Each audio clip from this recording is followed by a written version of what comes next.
Good evening, students. So my name is Gunjan. I'm third year MBBS student at AIMS Nagpur. So we were doing molecular basis of inheritance के NCERT exemplar के questions.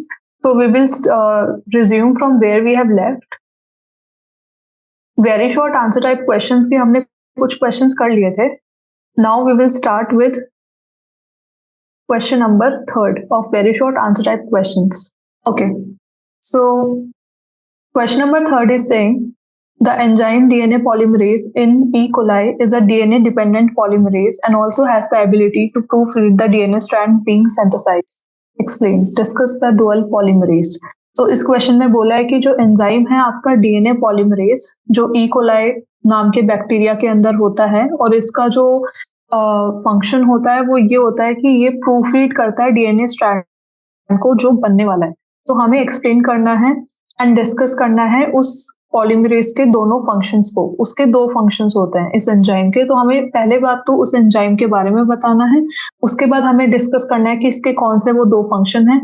ठीक है, तो let's start. DNA polymerase uses a DNA template to catalyze the polymerization of deoxynucleotides and hence it is called DNA dependent. सबसे पहले इसको हमने DNA dependent क्यों बोला है? क्योंकि ये डीएनए टेम्पलेट को यूज करता है टू कैटेलाइज द पॉलीमराइजेशन. ठीक है, पॉलीमराइजेशन मतलब रेप्लिकेशन होना डीएनए का. जब एक नया स्ट्रैंड डीएनए का प्रोसेस होता है तो ये एंजाइम मूव करता है. ठीक है, और स्पीड ऑफ पॉलीमराइजेशन को इंक्रीज कर देता है. तो इसका मतलब जब ये नया स्ट्रैंड बनता है, ठीक है, नए स्ट्रैंड को ये रीड करता है. प्रूफ रीड का मतलब ये है कि जब भी एक नया स्ट्रैंड बनेगा तो ये उस जो एंजाइम है उसके सारे बेस पेयर्स को रीड करेगा और फिर उस स्ट्रैंड को बना के कपल अप कर देगा दो स्ट्रैंड के पेयर्स को. तो इसकी वजह से ये हेल्प करता है इन स्पीडिंग ऑफ द प्रोसेस. जो प्रोसेस की स्पीड है उसको भी बढ़ाता है और इसलिए इसका नेचर हमने ड्यूअल बोला है क्योंकि ये रीड करता है टेम्पलेट को और दूसरा ये प्रूफ रीड भी करता है नए स्ट्रैंड को. That's why we have called it dual strand. ठीक है, so this is the dual nature of the strand. Now हम चलेंगे अपने दूसरे क्वेश्चन पे. दूसरा क्वेश्चन हमारा क्या बोल रहा है? क्वेश्चन बोलता है कि what is the cause of discontinuous. One second. तो क्वेश्चन बोलता है what is the cause of discontinuous synthesis of DNA on one strand, on one of the parental strands of the DNA. What happens to these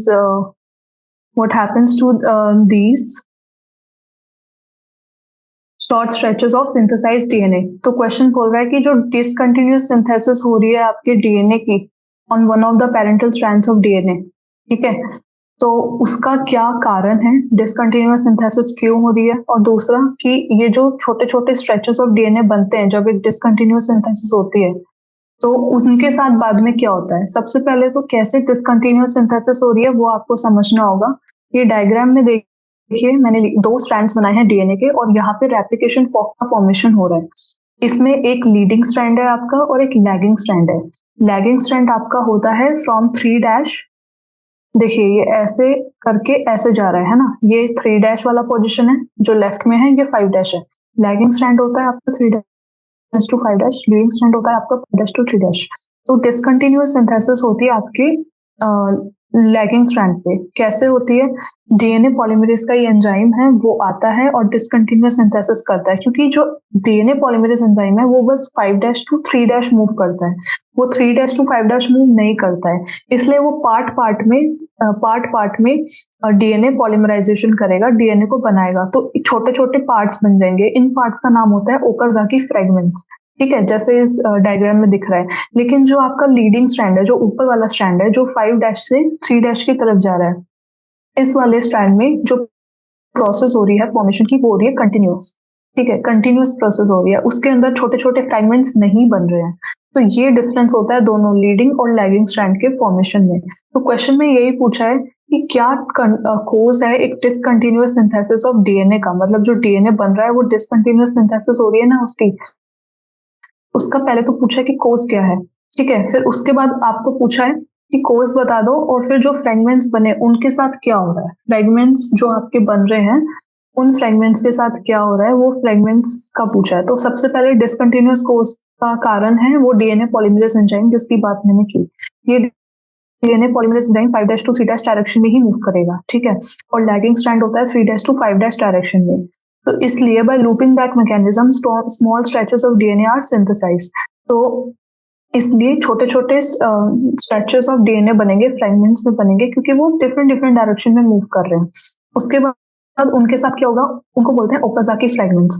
कुछ नहीं होता है बेटा, जो Okazaki fragments होते हैं वो सारे के सारे आपस में लास्ट में जुड़ के पूरा एक बड़ा स्ट्रैंड ऑफ डीएनए बना लेते हैं। ठीक है, तो वो किसकी हेल्प से जुड़ते हैं, वो डीएनए लाइगेज नाम का एंजाइम होता है, जिसकी हेल्प से ये सारे के सारे जो एरो में दिख रहे हैं ना छोटे छोटे फ्रेगमेंट्स, से आपस में जुड़ जाते हैं। और एंजाइम का नाम होता है आपका डीएनए लाइगेज। नाउ आपका question number 5th, given below is the sequence of coding strand of DNA in a transcription unit. आपको एक सीक्वेंस दे रखा है, जैसे AATGCAC, ये पूरा सीक्वेंस दे रखा है 3' to 5'। ठीक है, और ये सीक्वेंस है कोडिंग स्ट्रैंड ऑफ डीएनए का। तो अभी आपको सीक्वेंस लिखना है कॉम्प्लीमेंट्री स्ट्रैंड का। कॉम्प्लीमेंट्री स्ट्रैंड क्या होता है, जिसमें पिरिमिडिन से प्यूरिन जुड़ेगा। ठीक है, उसको बोलेंगे कॉम्प्लीमेंट्री स्ट्रैंड। उसका सीक्वेंस बताना है और एमआरएनए का सीक्वेंस बताना है। तो पहले भी मैंने आपको बताया था, एमआरएनए का सीक्वेंस क्या होता है ना, जो भी आपके कोडिंग स्ट्रैंड होता है सेम वैसा ही सीक्वेंस रहेगा, बस जो आपका टी होता है ना, टी की जगह वो नहीं, जो आपका टी होगा ना, टी की जगह वो क्या हो जाएगा, टी की जगह वो आपका यू हो जाएगा। ठीक है, कोडिंग स्ट्रैंड। लेकिन अभी आपको कोडिंग स्ट्रैंड का सीक्वेंस नहीं दिया है, आपको दिया है ट्रांसक्रिप्शन यूनिट का सीक्वेंस। और ट्रांसक्रिप्शन यूनिट का जो सीक्वेंस है वो कोडिंग स्ट्रैंड के ऑपोजिट होता है, इसलिए एमआरएनए का सीक्वेंस भी कोडिंग स्ट्रैंड के, ये ट्रांसक्रिप्शन यूनिट के ऑपोजिट होगा, मतलब कॉम्प्लीमेंट्री होगा। तो सबसे पहले हम एक डीएनए का कॉम्प्लीमेंट्री बताएंगे, तो उसमें टी की जगह जो जहाँ पे टी आएगा वहां पे हम यू नहीं करेंगे, क्योंकि डीएनए में टी होता है, थाइमिन होता है, और आरएनए में यूरेसिल होता है। तो आपका सीक्वेंस बनेगा TTACG कैसे, ए की जगह आपने कॉम्प्लीमेंट्री दिया टी को, फिर टी की जगह आपने दिया कॉम्प्लीमेंट्री ए को, जी की जगह आपने दिया सी को, तो आपका कॉम्प्लीमेंट्री सीक्वेंस बन गया। लेकिन एमआरएनए का सीक्वेंस कैसा रहेगा, ऐसा ही रहेगा, बस आपके जहां जहां पे टी आ रहे हैं उनको यू से रिप्लेस कर देना। तो देखो, ऊपर वाले में 2 टी थे तो आपने यू लगा दिया। ठीक है, यहाँ पे टी था तो यू लगा दिया, मतलब क्योंकि आरएनए में थाइमिन नहीं होता है, आरएनए में यूरेसिल होता है थाइमिन की जगह। बस यही कारण है कि आपने टी की जगह यहाँ पे यू लगाया है। ठीक है, अब आते हैं हम क्वेश्चन नंबर आपके 6 पे। क्वेश्चन नंबर 6 आपको पूछ रहा है what is DNA polymorphism, why is it important to study it. Left screen पे देखिए, आपको क्वेश्चन बोला है what is DNA polymorphism and why it's important to study it. ठीक है, तो कहाँ है क्वेश्चन, हाँ ये रहा। डीएनए पॉलीमॉर्फिज्म के बारे में पूछा है और फिर पूछा है कि क्यों ये इंपॉर्टेंट है टू स्टडी इट। ठीक है, तो डीएनए पॉलीमॉर्फिज्म क्या होता है, डीएनए पॉलीमॉर्फिज्म एक म्यूटेशन होती है जो जेनेटिक लेवल पे होती है, एंड उस म्यूटेशन की वजह से जो भी आपके जीन्स का फंक्शन होता है वो पॉलीमॉर्फिज्म हो जाता है, मतलब मोर देन वन फंक्शन उस जीन का एक्सप्रेस हो जाता है ड्यू टू म्यूटेशन, उसी को हम डीएनए पॉलीमॉर्फिज्म बोलते हैं। मतलब जीन के फंक्शन में कुछ वेरिएशंस आ जाना ड्यू टू म्यूटेशन। ठीक है, सिंपल सा डेफिनेशन है जो यहाँ पे 3 लाइन में मैंने लिखा है। Polymorphism refers to the variation in the genetic level mutation that can be inherited and presented at high frequency in a population. ठीक है, मतलब जो भी वेरिएशंस आ रही है जेनेटिक लेवल में, किसकी वजह से, म्यूटेशंस की वजह से। ठीक है, जो इनहेरिट करती है, प्रेजेंट होती है हाई फ्रीक्वेंसी इन पॉपुलेशन, उसको हम डीएनए पॉलीमॉर्फिज्म बोलते हैं। एरो के साथ आप देखते चलिए। फिर इसने पूछा कि क्या इंपॉर्टेंस है। देखिए, अगर डीएनए पॉलीमॉर्फिज्म नहीं होता तो सबके सब एक जैसे दिखते, किसी के अंदर भी आपके जो जीन है वही इंसान को दूसरे इंसान से अलग बनाते हैं। ठीक है, डीएनए पॉलीमॉर्फिज्म का मतलब ये है कि एक जीन का एक्सप्रेशन दूसरे जीन के एक्सप्रेशन से अलग है, वेरिएशंस है। अगर डीएनए पॉलीमॉर्फिज्म नहीं होगा तो सबके सब एक जैसे दिखेंगे, तो यही इसका इंपॉर्टेंस है। पहला इंपॉर्टेंस यही है कि allow variations in DNA of siblings. ठीक है, मतलब दो भाई बहन है, वो एकदम कॉपी, अगर 2 भाई हैं, ठीक है, boy number 1 boy number 2, 2 are siblings, दोनों के दोनों एक जैसे दिखेंगे, चाहे वो ट्विंस हो ना हो, अगर डीएनए पॉलीमॉर्फिज्म नहीं होता तो। ठीक है, डीएनए पॉलीमॉर्फिज्म है इसलिए 2 भाई बहन एक जैसे नहीं दिख रहे हैं, उनके अंदर जेनेटिक वेरिएशंस हो रही है, तो उस कारण है डीएनए पॉलीमॉर्फिज्म।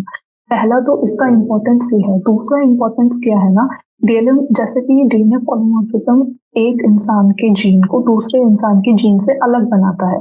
तो जो फिंगरप्रिंटिंग टेस्टिंग होती है, जब भी कोई क्राइम होता है, तो क्राइम साइट पे जब भी कोई पुलिस इन्वेस्टिगेशन करती है, तो वहाँ पे सबसे पहले फिंगरप्रिंट्स लिए जाते हैं। क्यों लिए जाते हैं? क्योंकि फिंगरप्रिंट सबके अलग-अलग होते हैं, ठीक है? फिंगरप्रिंट अगर किसी एक हमने एक वेपन है, वेपन के ऊपर से फिंगरप्रिंट हटाया और उस फिंगरप्रिंट को अगर हम मैच कर पाए किसी एक इंसान से, तो वो इंसान क्रिमिनल निकलता है, ठीक है? सबके फिंगरप्रिंट्स अलग-अलग होते हैं। एक तरह से वहाँ पे भी डीएनए फिंगरप्रिंटिंग का काम आता है और उसका कारण होता है डीएनए पॉलीमॉर्फिज्म। आपको पता होना चाहिए डीएनए पॉलीमॉर्फिज्म के क्या बेनिफिट्स हैं, ठीक है? नाउ क्वेश्चन नंबर 7 बोल रहा है कि based on your understanding of genetic code, explain the formation of any abnormal hemoglobin molecule. What are the non-consequences? है ना? What are the non-consequences of such a change?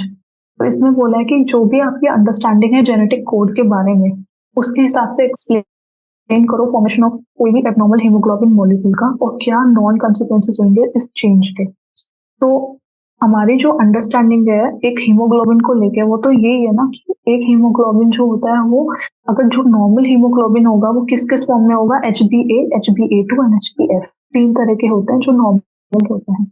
उनका जो शेप होता है वो जैसे इस शेप को दिखा रखा है ना, एकदम रेड ब्लड सेल का शेप, एकदम ग्लोबुलर एंड सर्कुलर होता है।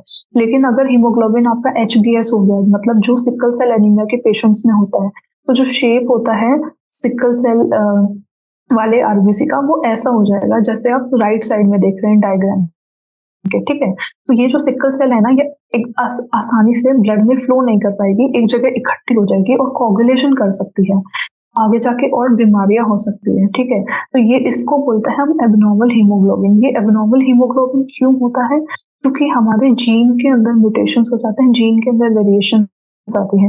नॉर्मल सेल के अंदर जो भी हीमोग्लोबिन का बीटा स्ट्रैंड होता है, उसमें जो बेस पेयर्स होते हैं वो होते हैं CTC TAG, मतलब ग्लूटामिक एसिड।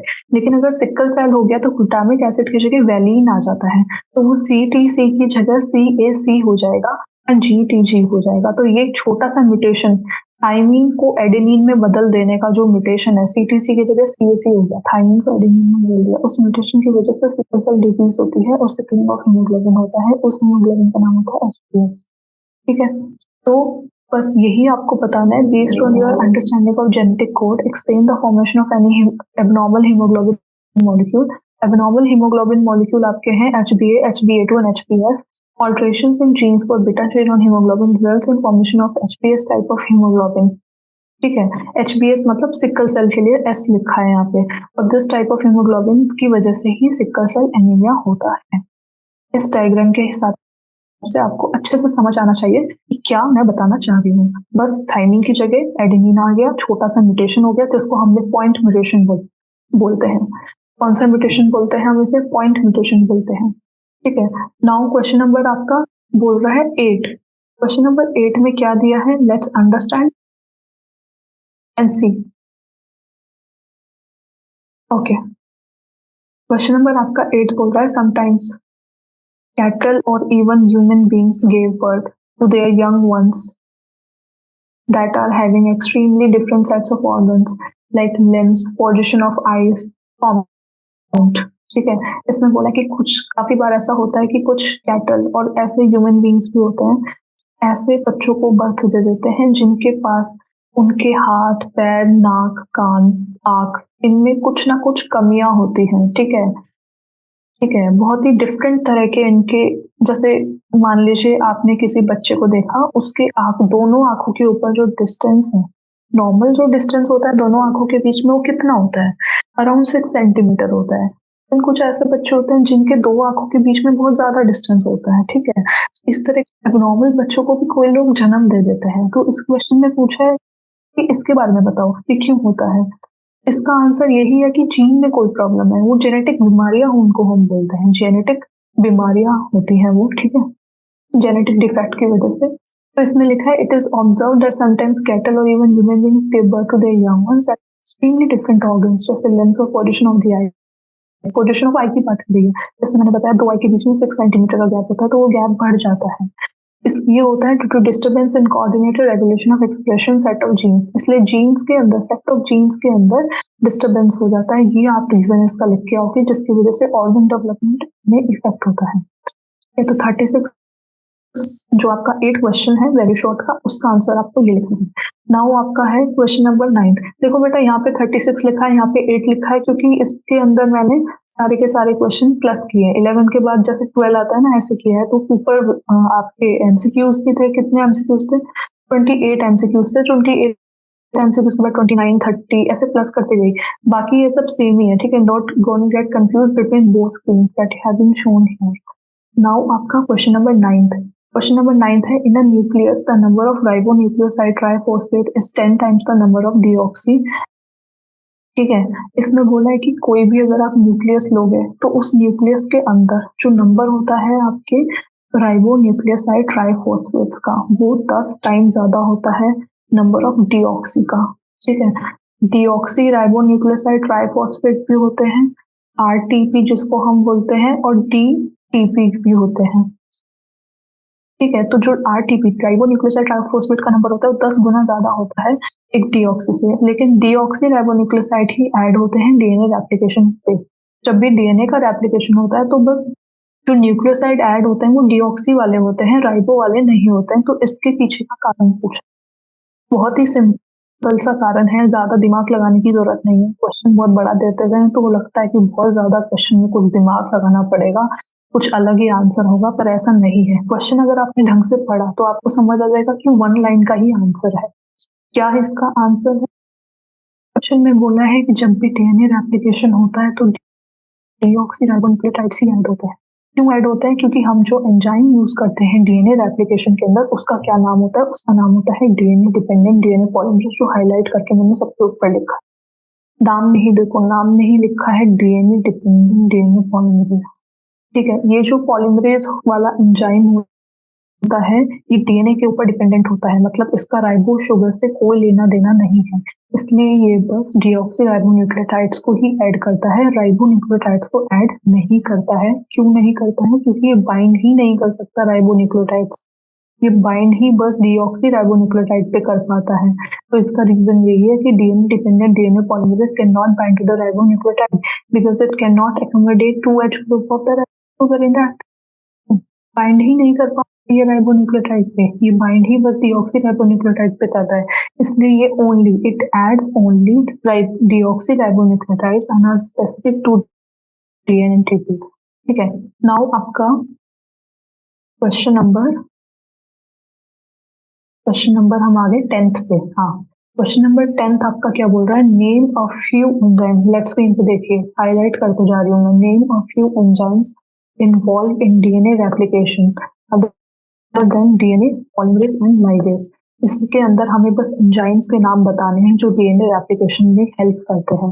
डीएनए पॉलीमरेज और लाइगेज के अलावा कुछ एंजाइम के नाम बताओ और उनके फंक्शन भी बताओ।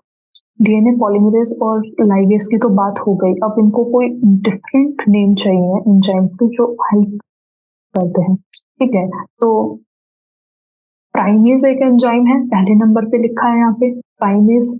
आरएनएज एंजाइम है, एक्सोन्यूक्लियस एंजाइम है। 3 एंजाइम और हैं जो डीएनए रेप्लिकेशन में हेल्प करते हैं। प्राइमेज का फंक्शन क्या होता है? It adds RNA primers to the template strands. क्या फंक्शन होता है? ये आरएनए प्राइमर्स को ऐड करता है टू द टेम्पलेट स्ट्रैंड्स। ये प्राइमर्स का फंक्शन होता है। आरएनएस का फंक्शन क्या होता है? Remove the RNA primer.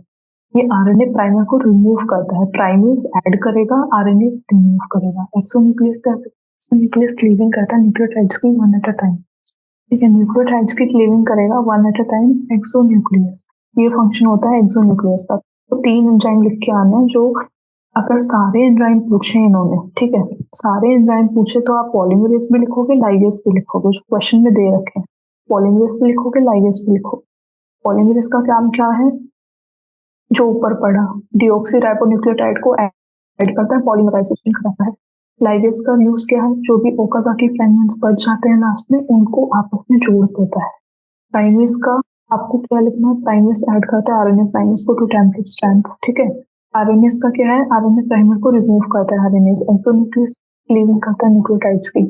तो ये 3 भी आपको लिख के आना, primase, RNA and exonuclease. Now question number 11, name any 3 viruses. 3 viruses के नाम लिखने हैं जिनके पास आरएनए है, जेनेटिक मटेरियल। तो देखो ये तो एनसीईआरटी का लर्निंग बेस्ड क्वेश्चन हो गया, इसमें कुछ समझाने का नहीं है। वायरसेस के नाम एनसीईआरटी ने अलग से लिख के दिए हैं जिनके पास आरएनए जेनेटिक मटेरियल। वायरसेस के नाम आपको याद रखने हैं। तो देखिए पहला वायरस का नाम आता है इबोला, इबोला, इबोला वायरस। दूसरा है टोबैको मोजाइक वायरस। ठीक है, टोबैको मोजाइक वायरस क्या होता है? टोबैको मोजाइक वायरस जो होता है वो टोबैको के प्लांट पे अवेलेबल होता है, उससे टोबैको के थ्रू वो स्प्रेड होता है। Tobacco mosaic virus, Ebola virus, SARS, SARS तो सबको पता ही होगा, SARS COVID virus. SARS COVID जो वायरस है, सैटेलाइट अमीनो राइबोन्यूक्लिक ऐसे कुछ नाम है इसका, मेरे को नाम पूरा फुल फॉर्म याद नहीं आ रहा है, पर सैटेलाइट जैसे कुछ नाम है ऐसे। सार्स कोविड वाला वायरस को बोलते हैं। सार्स वायरस के पास भी आरएनए मटेरियल होता है, डीएनए नहीं होता। इन 3 वायरस के नाम आपको लिख के आने हैं, Ebola virus, tobacco mosaic virus and SARS virus. Now short answer type questions पे आते हैं, हमारे वेरी शॉर्ट कंप्लीट हो गए। शॉर्ट आंसर टाइप क्वेश्चन में क्वेश्चन नंबर फर्स्ट देखिए क्या बोल रहा है। क्वेश्चन नंबर फर्स्ट बोला define transformation in Griffith experiment. इसमें ग्रिफिथ एक्सपेरिमेंट की बात हुई है। ग्रिफिथ एक्सपेरिमेंट के अंदर ट्रांसफॉर्मेशन को आपको एक्सप्लेन करना है कि ट्रांसफॉर्मेशन क्या होता है, डिस्कस करना है कैसे ये हेल्प करेगा in identification of DNA as the genetic material, और आपको डिस्कस भी करना है कि ये कैसे हेल्प करेगा transformation in identification of DNA as the genetic material. सबसे पहले ट्रांसफॉर्मेशन क्या है? ट्रांसफॉर्मेशन की डेफिनेशन देखिए। Transformation is the change in DNA of an organism by picking up the DNA from the dead organism और environment. ठीक है, transformation change है in the DNA of an organism by picking up the DNA from the dead organism or environment, को हम transformation बोलते हैं, जो Griffith experiment में हुआ था। कुछ भी नहीं है, बस इतना सा समझ लीजिए कि एक ऑर्गेनिज्म की जो डीएनए है उसमें आपने चेंज ला दिया। ठीक है, कैसे चेंज लाया? आपने एक डेड ऑर्गेनिज्म का डीएनए उठाया, ठीक है, उसको वहां से रिप्लेस कर दिया। ग्रिफिथ ने जब एक्सपेरिमेंट किया था तो उसने, ग्रिफिथ साइंटिस्ट बन गया फर्स्ट, उसने जो एक्सपेरिमेंट किया था वो क्या था, स्ट्रेप्टोकोकस निमोनिया नाम के बैक्टीरिया पे।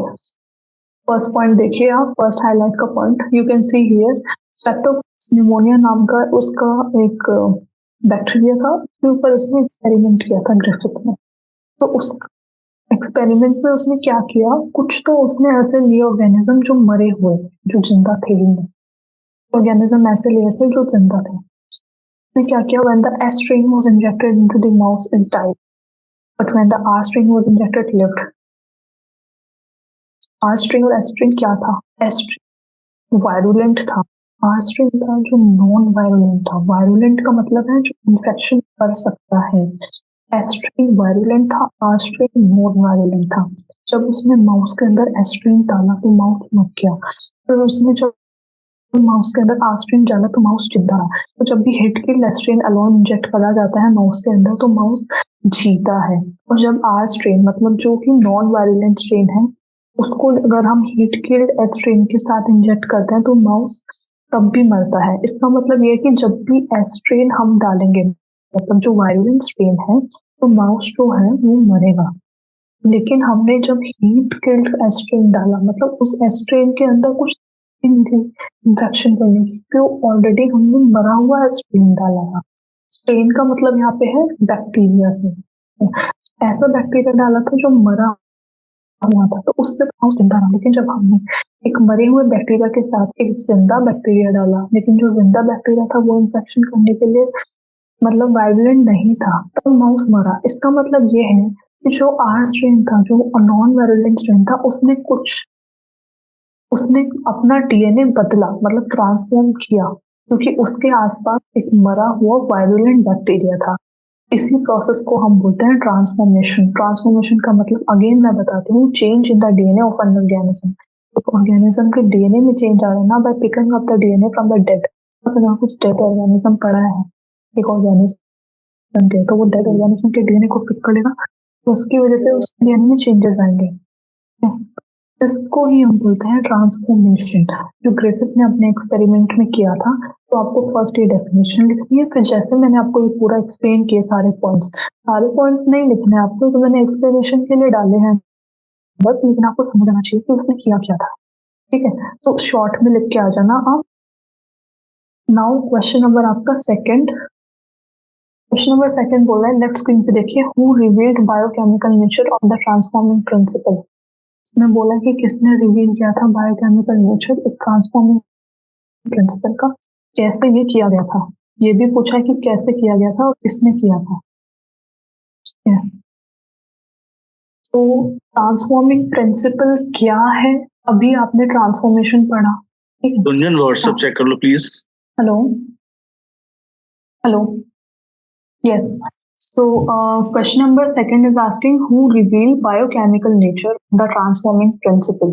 ठीक है, तो ट्रांसफॉर्मिंग प्रिंसिपल अभी मैंने एक्सप्लेन किया था ग्रिफिथ के एक्सपेरिमेंट में। ट्रांसफॉर्मेशन का मतलब है कि डीएनए का चेंज हो जाना बाय अ डेड ऑर्गेनिज्म। अगर आसपास कोई डेड ऑर्गेनिज्म है तो उसके डीएनए की जो वो है डीएनए की जो भी कैरेक्टरिस्टिक है उसको अडेप्ट करना और खुद के डीएनए में चेंज लाना, जो हमने ऊपर पढ़ा। ठीक है, इस क्वेश्चन में पूछा है पहले तो नाम बताओ किसने biochemical nature of transforming principle को रिवील किया था।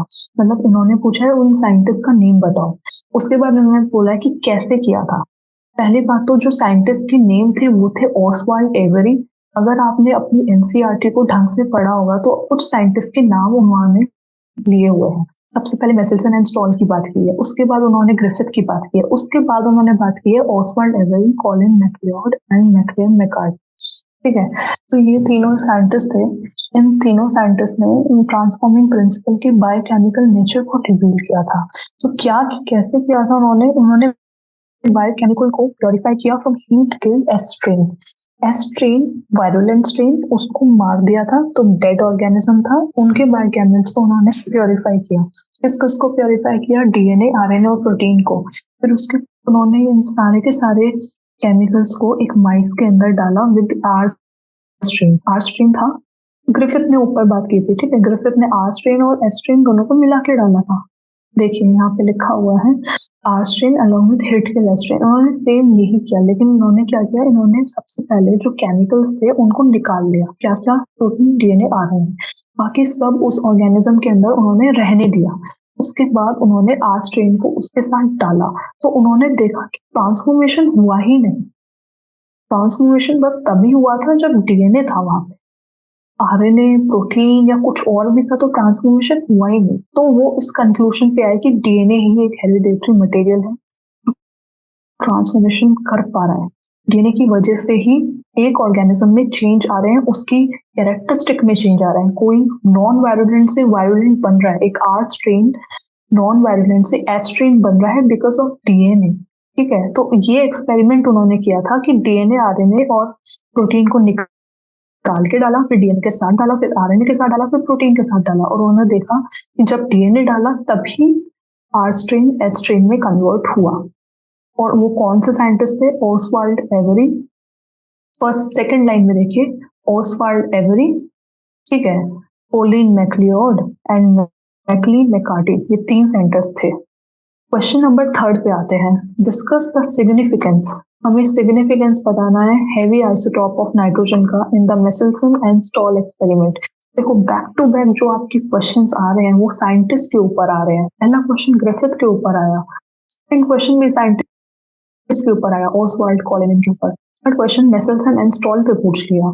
इस क्वेश्चन में पूछा है कि हेवी आइसोटॉप, आपको मैंने पहले थ्योरी बताई थी मेसेल्सन एंड स्टॉल की कि कैसे उन्होंने हेवी आइसोटॉप को यूज किया था। If you remember N14 N15 वाला एक क्वेश्चन एमसीक्यू में आया था, बस उसी क्वेश्चन पे ये क्वेश्चन है कि उसी पूरा जो उन्होंने एक्सपेरिमेंट किया था ना उसका सिग्निफिकेंस बताना है कि उन्होंने एक हेवी नाइट्रोजन को यूज क्यों किया था अपने एक्सपेरिमेंट के अंदर। ठीक है, तो सिग्निफिकेंस क्या है ना, सिग्निफिकेंस ये है कि एक हेवी नाइट्रोजन जब उन्होंने यूज किया तो वो रेडियो एक्टिव नाइट्रोजन था जो N15 उन्होंने यूज किया था।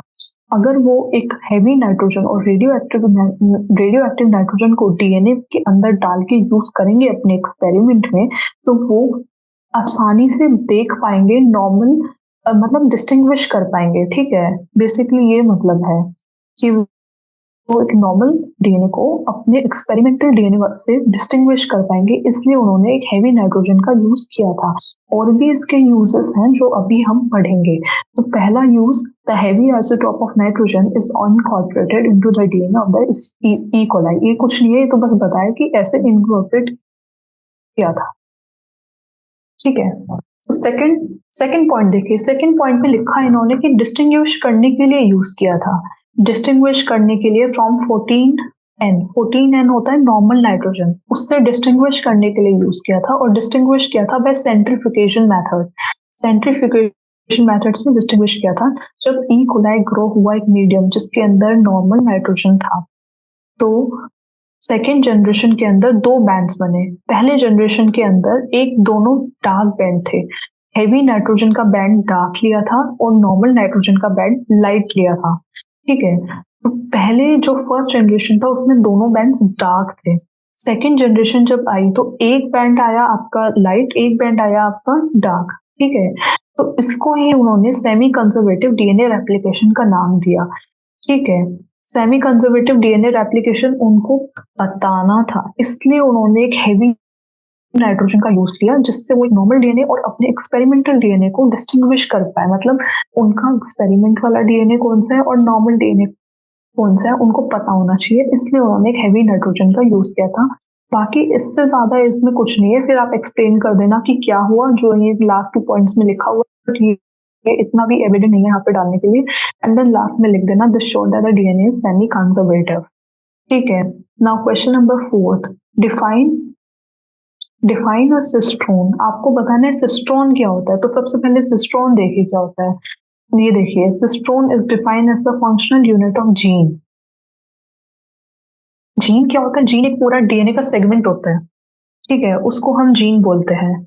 सिस्ट्रोन क्या होता है? उस जीन के अंदर कुछ उसके फंक्शनल पार्ट होते हैं और कुछ पार्ट होते हैं जो नॉन फंक्शनल होते हैं। तो जो फंक्शनल पार्ट है उसको हम बोलते हैं सिस्ट्रोन। ठीक है, तो it is a segment of DNA जो फंक्शनल यूनिट होती है जीन की, एंड ये कोड करती है पॉलीपेप्टाइड। पॉलीपेप्टाइड मतलब प्रोटीन। फंक्शनल यूनिट का मतलब ही ये है कि आपका जो जीन है, जो आपका डीएनए वो आगे जाके प्रोटीन बनाए, प्रोटीन आगे जाके एंजाइम की तरह काम करे और फंक्शन रेगुलेट करे। यही होता है function of functional unit of gene, जो आगे जाके प्रोटीन बनाए, क्योंकि प्रोटीन आपकी बॉडी में सारे फंक्शंस अपने आप ही रेगुलेट कर लेंगे। ठीक है, तो cistron is defined as the functional unit of gene.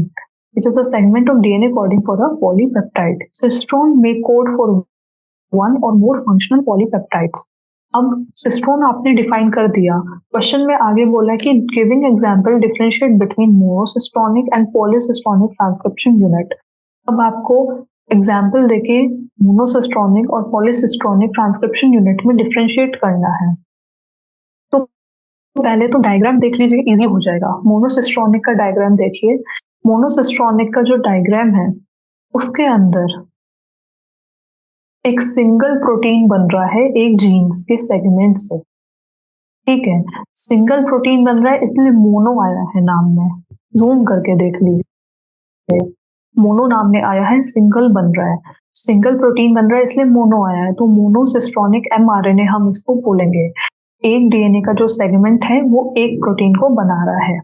ठीक है, सेकेंड डायग्राम देखिए। सेकेंड डायग्राम को हम बोलेंगे पॉलीसिस्ट्रोनिक। पॉली मतलब more than one, more than one मतलब मल्टीपल प्रोटीन्स। ठीक है, तो पॉलीसिस्ट्रोनिक किसमें होता है? प्रोकैरियोट्स के अंदर होता है कि मोर देन वन प्रोटीन बन जाते हैं आपके डीएनए के सेगमेंट से, इसलिए हमने बोला है पॉलीसिस्ट्रोनिक एमआरएनए। ठीक है, ये मेनली प्रेजेंट होता है प्रोकैरियोट्स के अंदर, पॉलीसिस्ट्रोनिक एमआरएनए। और जो आपका मोनोसिस्ट्रोनिक एमआरएनए होता है वो मेनली आपके यूकैरियोट्स के अंदर प्रेजेंट होता है। तो इसी 2-3 डिफरेंस तो ये डायग्राम से ही पता चल गई, इन्हीं को आपको लैंग्वेज में लिख के आना है। ठीक है, तो लैंग्वेज के अंदर आपको सबसे पहले तो क्राइटेरिया लिखना है। तो क्राइटेरिया क्या है? वो आपको डिफरेंशिएट करना है मोनोसिस्ट्रोनिक एंड पॉलीसिस्ट्रोनिक। तो सबसे पहले पॉलीपेप्टाइड का नंबर क्या है मोनोसिस्ट्रोनिक के अंदर? Only one. यहाँ पे लिखा हुआ है ओनली वन पॉलीपेप्टाइड। और पॉलीसिस्ट्रोनिक के अंदर है मोर देन वन पॉलीपेप्टाइड। ठीक है, मोर देन वन पॉलीपेप्टाइड। फिर इंट्रॉन्स लिखना है आपको।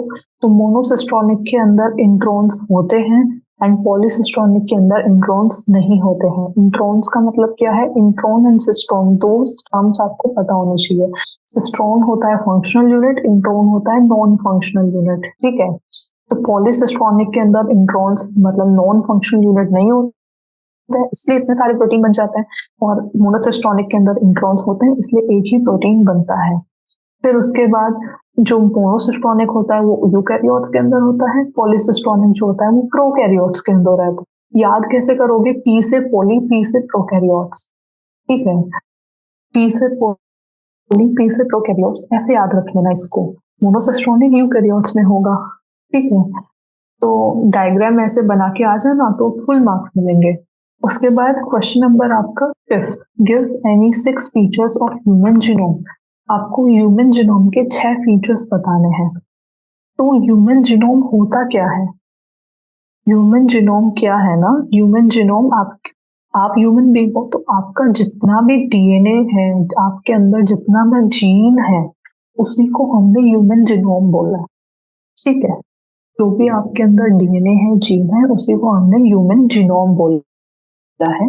तो ह्यूमन जीनोम की कुछ फीचर्स बताने हैं। तो देखिए, ये चैप्टर जब आप पढ़ोगे ना, तो लास्ट में जाते जाते ह्यूमन जीनोम का एक टॉपिक आएगा। उस टॉपिक के अंदर ना बहुत सारे नंबर दिए हैं, 30,000 ये होता है, न्यूक्लियोटाइड ये होता है, जीन का नंबर ये है। आपको सब याद रखना है, क्योंकि सारे नंबर में आपको ना कोई भी क्वेश्चन नीट के अंदर आ जाएगा, कुछ भी परसेंटेज पूछ लेंगे, वो किसी भी जीन का नंबर पूछ लेंगे, ठीक है। तो आपको नंबर कैलकुलेशन पूरी याद होनी चाहिए। तो आपके बोर्ड्स में भी सेम क्वेश्चन आ सकता है। जैसे ये क्वेश्चन में आपको फीचर पूछा है ना, तो आपको पूरा नंबर बताना होगा। तो पहला तो ह्यूमन जीनोम के अंदर न्यूक्लियोटाइड का नंबर कितना है?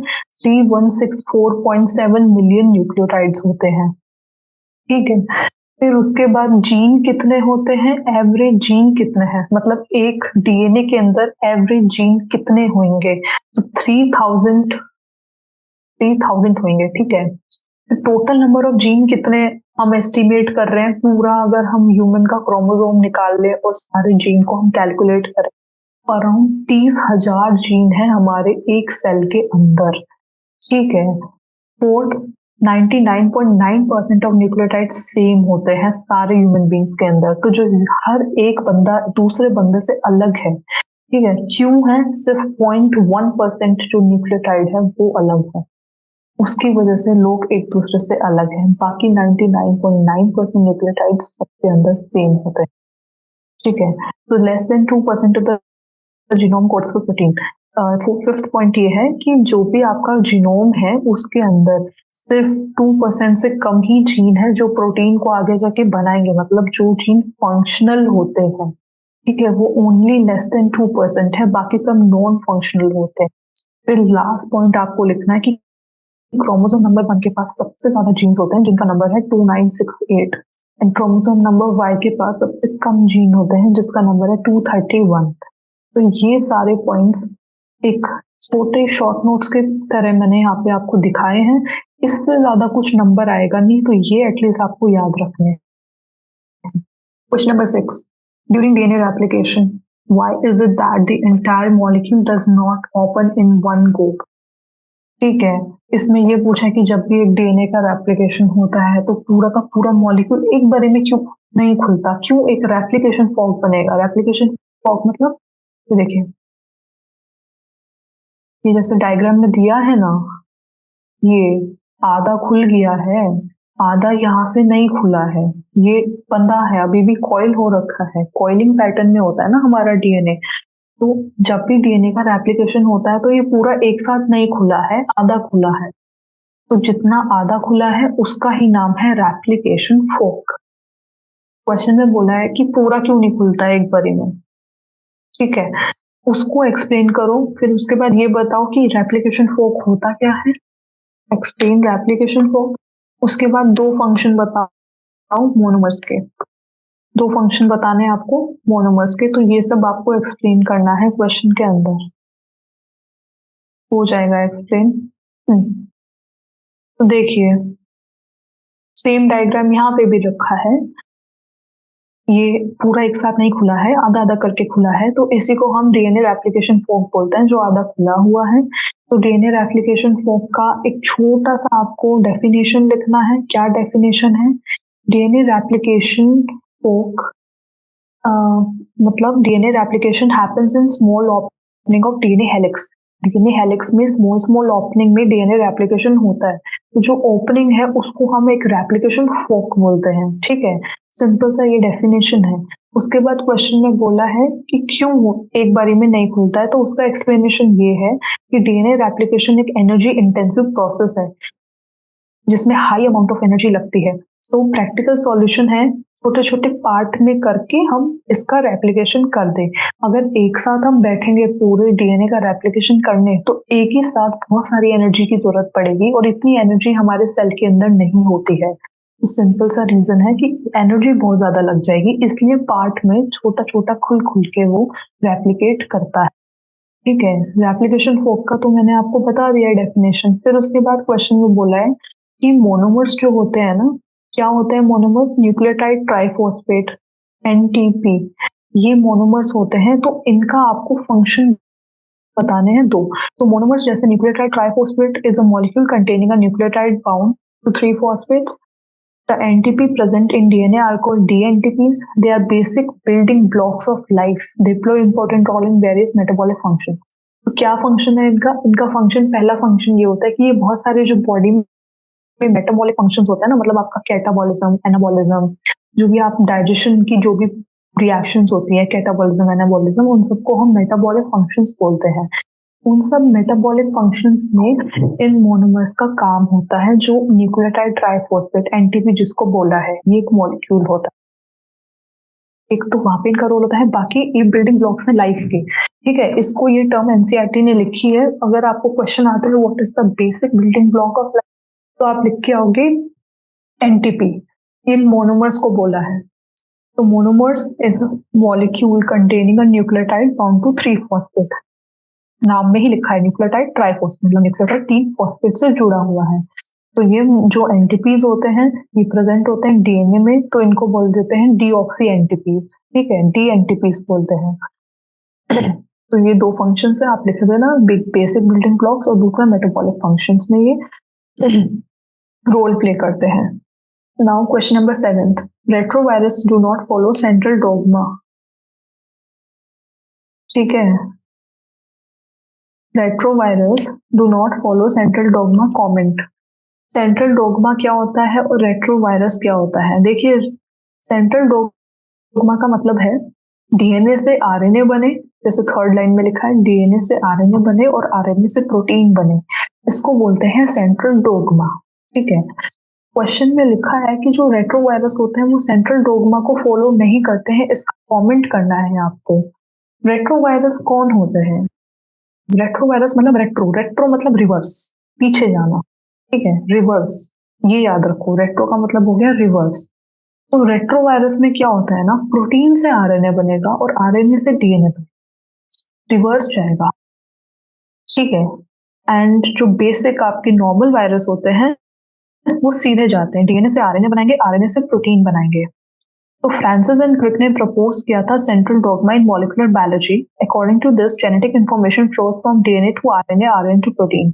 रेट्रोवायरस के अंदर genetic information flows in reverse direction, that is protein to RNA, RNA to DNA, इसलिए उनको रेट्रोवायरस बोला है। रेट्रोवायरस के अंदर जेनेटिक मटेरियल आपका क्या होता है? आरएनए भी होता है, डीएनए भी होते हैं। ठीक है, दोनों हो सकते हैं। रेट्रोवायरस के अंदर बस ये आपको याद रखना है कि सब कुछ रिवर्स होता है। वहां पे डीएनए से आरएनए नहीं बनता है, वहां पे आरएनए से डीएनए बनता है। तो बस ये लिखना है। तो फ्रांसिस एंड क्रिक ने सेंट्रल डोगमा के बारे में बोला था कि हमेशा डीएनए से आरएनए और आरएनए से प्रोटीन बनेगा, लेकिन रेट्रोवायरस के अंदर रिवर्स होगा। तो the process followed by retrovirus is also called reverse transcription. इसको हम रिवर्स ट्रांसक्रिप्शन भी बोलते हैं because of the opposite sequence of process involved. ठीक है, ऑपोजिट सीक्वेंस है, रिवर्स है, इसलिए हम इसको रिवर्स ट्रांसक्रिप्शन भी बोलते हैं। नाउ आपका क्वेश्चन नंबर 8, बहुत बड़ा क्वेश्चन दे रखा है 5 लाइन का, लेकिन देख लेना क्वेश्चन में होगा कुछ नहीं, बेसिक सी कैलकुलेशन पूछी है जो आराम से हो जाएगी। तो देखते हैं क्वेश्चन क्या है। क्वेश्चन बोला in an experiment DNA is treated with a compound which tends to place itself amongst the stack of nitrogenous base pairs। एक एक्सपेरिमेंट किया जिसके अंदर हमने डीएनए को ट्रीट किया एक कंपाउंड से। ठीक है, तो इसका जो रिजल्ट निकला वो ये निकला कि जो डिस्टेंस था बिटवीन 2 कंसेक्यूटिव बेस वो बढ़ा। कितने से बढ़ा? 0.34 नैनोमीटर से 0.44 नैनोमीटर बढ़ गया। तो आपको कैलकुलेट करना है length of DNA double helix. ठीक है, आपको लेंथ निकालना है डीएनए डबल हेलिक्स का, जिसके पास 2 इंटू 10⁹ बेस पेयर्स होते हैं in the presence of saturating amount of this compound. आपको पूरा लेंथ निकालना है डीएनए डबल हेलिक्स का, और आपको डिस्टेंस दे रखा है। कितना डिस्टेंस दिया है? 0.34 नैनोमीटर से बढ़ के 0.44 नैनोमीटर का डिस्टेंस आपको दिया है, और आपको बेस पेयर्स का भी नंबर दे रखा है जो है 2 इंटू 10⁹ ठीक है। तो पहले तो नंबर ऑफ बेस पेयर्स देख लो कितने हैं, 2 इंटू 10⁹ है, ठीक है। लेंथ डीएनए डबल हेलिक्स का फॉर्मूला क्या होता है? Number of base pairs in a DNA double helix into distance between two consecutive base pair. बहुत ही सिंपल मैथ है ये। जितने बेस पेयर है वो लो, उनको मल्टीप्लाई कर दो बिटवीन जो भी एक बेस दो बेस पेयर के बीच में जो डिस्टेंस है उससे मल्टीप्लाई कर दो, तो टोटल लेंथ आ जाएगी आपको, क्योंकि एक डीएनए डबल हेलिक्स के बेस पेयर का नंबर दे दिया है। अब आपको क्या करना है? टोटल बेस पेयर लेने हैं और जो भी दो बेस पेयर के बीच में डिस्टेंस है उससे मल्टीप्लाई करना है। बेसिकली यही करना है। तो टोटल नंबर है आपके 2 इंटू 10⁹, ठीक है। और एक जो दो बेस पेयर के बीच में जो डिस्टेंस है वो है 0.44 नैनोमीटर्स। तो 0.44 नैनोमीटर्स को अगर हम मीटर में चेंज करेंगे तो इंटू 10⁻⁹ करेंगे, क्योंकि 1 नैनोमीटर इक्वल टू 10⁻⁹ मीटर्स, ठीक है। तो हमने डिस्टेंस को मीटर में चेंज कर दिया। अब इन सबको हमें मल्टीप्लाई करना है, 2 इंटू 10⁻⁹ इंटू 0.44 इंटू 10⁻⁹। तो 10⁻⁹ से 10⁻⁹ कट जाएगा, ठीक है, क्योंकि डिवाइड में आ जाएगा ना, कट जाएगा तो बचेगा आपका 2 इंटू 0.44। तो 0.88 आपका आंसर निकल के आएगा in metres of length of 1 DNA double helix, ठीक है। Question number 9. What would happen if histones were to be muted and made rich in acidic amino acids such as aspartic acid and glutamic acid in place of basic amino acids such as lysine and arginine? इस question में पूछा है कि क्या होगा अगर histone को हम म्यूट कर दें और रिच कर दें इन एसिडिक अमीनो एसिड्स जैसे aspartic acid and glutamic acid in place of basic. तो बेसिकली आपको पता होना चाहिए जो हिस्टोन्स नाम के प्रोटीन होते हैं ना, उन प्रोटीन के अंदर मोस्ट अमाउंट में बेसिक अमीनो एसिड्स होते हैं जैसे लाइसिन एंड आर्जिनिन। ये दो बेसिक अमीनो एसिड के एग्जांपल्स हैं। ये आपके हिस्टोन नाम के प्रोटीन में ज्यादा अमाउंट में पाए जाते हैं। क्वेश्चन में बोला है कि क्या अगर हम इन बेसिक अमीनो एसिड को एसिडिक अमीनो एसिड से रिप्लेस कर दें तो क्या होगा। बस ये है कि क्या होगा, क्या फर्क पड़ेगा। तो क्या फर्क पड़ेगा ये देखना है कि डीएनए जो है आपका वो नेगेटिवली चार्ज्ड है और हिस्टोन जो है वो पॉजिटिवली चार्ज्ड है। मैंने एमसीक्यूज जब कराए थे तब भी बताया था कि जो डीएनए होता है, ये देखिए डायग्राम बना के दिखाती हूँ तो समझेगा तुम्हें। हाँ, तो डीएनए जो आपका होता है, वो जो डीएनए होता है वो ऐसे हिस्टोन प्रोटीन के आसपास ना बाइंड करता है। ये डीएनए है और बीच बीच में हिस्टोन प्रोटीन होते हैं इसके, ये हिस्टोन प्रोटीन्स हैं। This are histone proteins and this is DNA.